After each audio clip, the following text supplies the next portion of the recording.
राजस्थान के थार के एक सुदूर गांव खेजड़ला में गोगाजी महाराज के मंदिर की परछाई हर शाम रेत पर एक अजीब आकृति बनाती थी।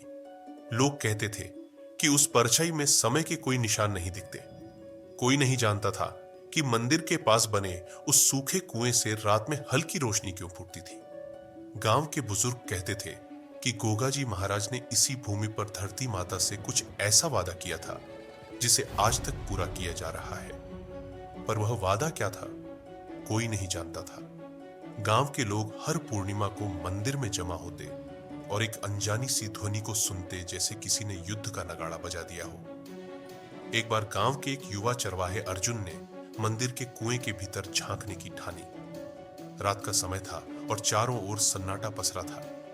जब उसने झुककर देखा तो कुएं में कोई परछाई हिलती हुई दिखी। उसने महसूस किया जैसे किसी ने उसका नाम लिया हो। अर्जुन वह कांप गया, पर कुछ था जो उसे रोक नहीं पाया। अर्जुन ने मंदिर के पुजारी से पूछा, बाबा, यह कुआं इतना रहस्यमयी क्यों है? बाबा ने धीरे से कहा, बेटा, यह कुआं गोगा जी के घोड़े के टापों से बना था।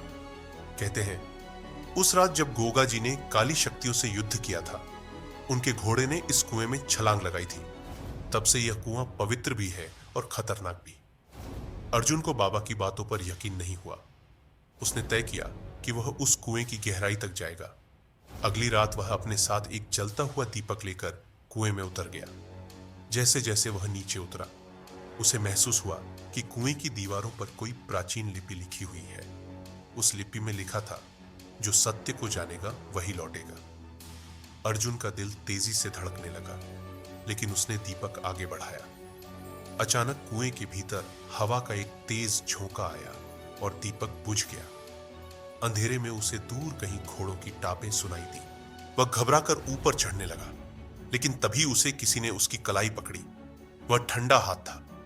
अर्जुन ने हिम्मत जुटाकर पीछे देखा तो एक काले कवच में लिपटा योद्धा खड़ा था। उसकी आंखें अंगारे जैसी चमक रही थीं। उसने अर्जुन से कहा, तू यहां क्यों आया है? अर्जुन ने कांपते हुए कहा, मैं जानना चाहता हूं कि गोगाजी महाराज कौन थे और यह कुआं इतना रहस्यमयी क्यों है। योद्धा ने धीरे से कहा, हर सवाल का जवाब जानने की कीमत होती है। क्या तू कीमत चुकाने को तैयार है? अर्जुन ने हिम्मत दिखाते हुए कहा, हां। तभी कुएं के भीतर एक प्रकाश फूटा और अर्जुन खुद को एक विशाल रणभूमि में खड़ा पाया। चारों ओर घोड़ों की दौड़, तलवारों की झंकार और नारों की गूंज थी। सामने गोगाजी महाराज अपने नीले घोड़े पर सवार नागों की सेना का नेतृत्व कर रहे थे। गोगाजी ने अर्जुन की ओर देखा और कहा, तूने सत्य जानने का साहस दिखाया है। यह वही भूमि है जहां धर्म और अधर्म का युद्ध हुआ था। पर जो तू देख रहा है वह अतीत नहीं, भविष्य है।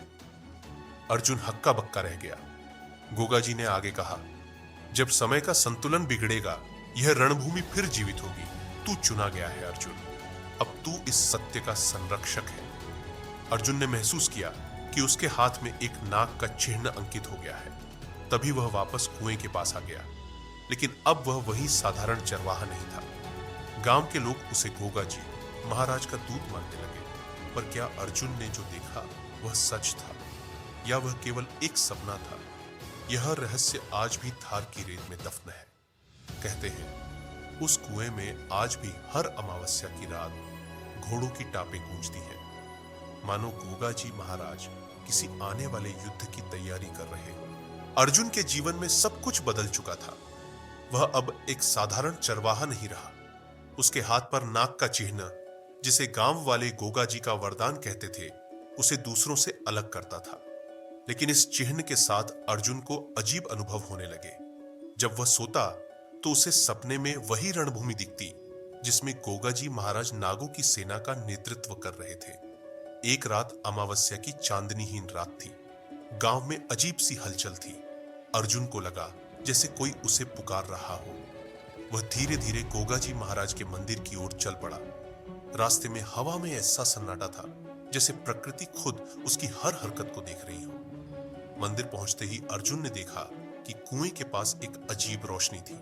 यह वही रोशनी थी जो उसने पहली बार देखी थी, लेकिन इस बार वह अधिक तेज और तीव्र थी। अर्जुन ने जैसे ही कदम बढ़ाया, कुएं के भीतर से एक आवाज आई, तू तैयार है? अर्जुन के रोंगटे खड़े हो गए। उसने भीतर झांक कर कहा, तुम कौन हो? आवाज ने उत्तर दिया, मैं वही शक्ति हूं जिसने तुझे चुना है, पर याद रख, हर रहस्य के पीछे एक कर्तव्य छिपा होता है। अचानक कुएं के भीतर से नागिन का एक विशाल आकार उभरा। उसकी आंखें चंद्रमा की तरह चमक रही थीं। उसने अर्जुन से कहा, गोगाजी महाराज ने जिन शक्तियों को परास्त किया था, वे शक्तियां अब वापस लौट रही हैं। वे केवल तब तक बंधी थीं जब तक संतुलन कायम था। अब धरती पर अधर्म बढ़ चुका है। तू ही वह दूत है जो इस संतुलन को बनाए रखेगा। अर्जुन ने कांपते हुए पूछा, पर मैं क्या कर सकता हूं? नागिन ने फुफकारते हुए कहा, तेरे पास नागलोक का वरदान है। तेरा शरीर इस धरती का है, पर तेरा साहस गोगाजी महाराज का हिस्सा है। उसके बाद नागिन ने अर्जुन को कुएं के भीतर खींच लिया। अर्जुन ने खुद को एक बार फिर उसी रणभूमि में पाया, पर इस बार यह रणभूमि शांत नहीं थी। हर ओर काली छायाएं घूम रही थी।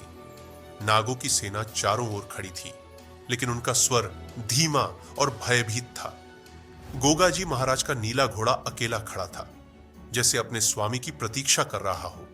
तभी अर्जुन ने देखा कि काली छायाओं का नेतृत्व करने वाला एक विशाल राक्षस सामने आया। उसकी आंखें अंगारों की तरह जल रही थीं और उसके हाथों में एक त्रिशूल था। उसने गरजते हुए कहा, गोगाजी ने मुझे कैद किया था, पर अब वह शक्ति कमजोर हो चुकी है। मुझे रोकने वाला अब कोई नहीं। अर्जुन ने घबराते हुए पीछे कदम बढ़ाया, लेकिन तभी नागों के राजा ने कहा, डर मत अर्जुन, यह तेरा समय है। तू गोगाजी का दूत है। राजा ने अर्जुन को एक नागमणि सौंपी और कहा, इस मणि की शक्ति से तू उस राक्षस का सामना कर सकता है, पर ध्यान रखना, यह मणि केवल उसी के लिए काम करेगी जिसके हृदय में धर्म है। अर्जुन ने मणि को अपने हाथ में लिया और नाग का चिन्ह तेज रोशनी में बदल गया। जैसे ही राक्षस ने हमला किया, अर्जुन ने मणि को उठाकर उसकी ओर फेंका। मणि से निकली ऊर्जा इतनी प्रबल थी कि पूरी रणभूमि रोशनी से जगमगा उठी। राक्षस चिल्लाया, यह शक्ति फिर जाग चुकी है, पर मैं लौटूंगा। राक्षस अदृश्य हो गया और रणभूमि फिर से शांत हो गई। नागों के राजा ने अर्जुन से कहा, यह केवल शुरुआत थी, अभी कई युद्ध बाकी है। गोगाजी महाराज ने तुझे चुना है, पर तुझे अपने भीतर की शक्ति को पहचानना होगा। अर्जुन ने महसूस किया कि अब वह केवल एक व्यक्ति नहीं, बल्कि एक कर्तव्य का प्रहरी बन चुका था। जब वह लौटकर गांव आया, तो उसने देखा कि गांव के लोग उसकी प्रतीक्षा कर रहे थे। गोगाजी महाराज के मंदिर की घंटियां अपने आप बज रही थीं और हवा में वह आवाज गूंज रही थी, जो धर्म का रास्ता चुनेगा वही गोगाजी का सच्चा दूत बनेगा। उस दिन से अर्जुन ने गांव की रक्षा और गोगाजी महाराज के संदेश को फैलाने का प्रण लिया। लेकिन कहीं ना कहीं उसके मन में यह सवाल हमेशा रहा, क्या वह राक्षस सचमुच हार गया था या वह फिर लौटेगा? यह रहस्य आज भी थार के रेत में दफन है। लोग कहते हैं हर अमावस्या की रात अर्जुन के घर से नागमणि की हल्की रोशनी बाहर आती है और गोगाजी महाराज की परछाई गांव के आसमान पर तैरती हुई दिखाई देती है।